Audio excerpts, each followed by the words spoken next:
jiro junza ndi jiro vanige junza ndi jiro vanige junza ndi jiro vanige.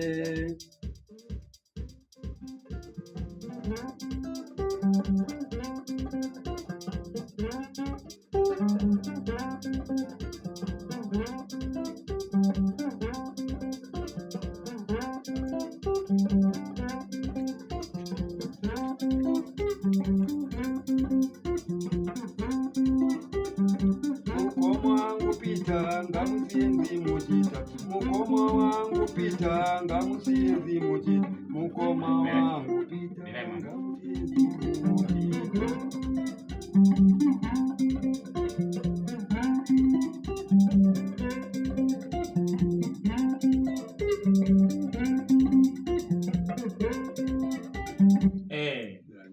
Bakulindise vapinda Capital Studio mapinda vakulindiswe takutambirai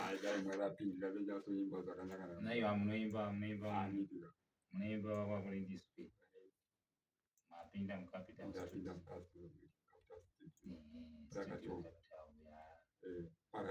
Marabi kazonda babulasi. Yes. Alright. Panda steady. Capital Studio panda steady.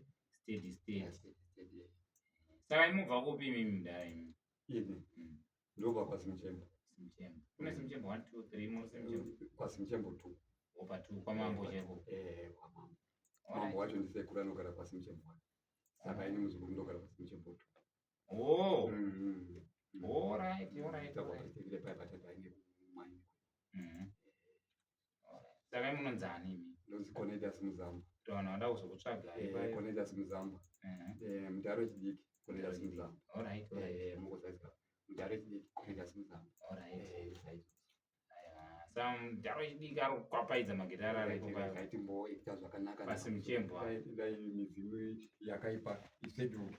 Yakaipa ngaisidu. Ngaindiregere. Mudhara vaifamba netsoka. Isu takuda kufamba takagara. Aiwa atotenda mudharo chidiki mashanyira Capital Studios zimu.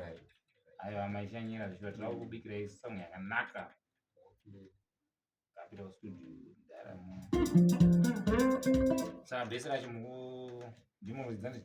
Rhythm ratwapo. Rhythm ratwapo takuda. Mune sub yamuda kuisa here kana kuti?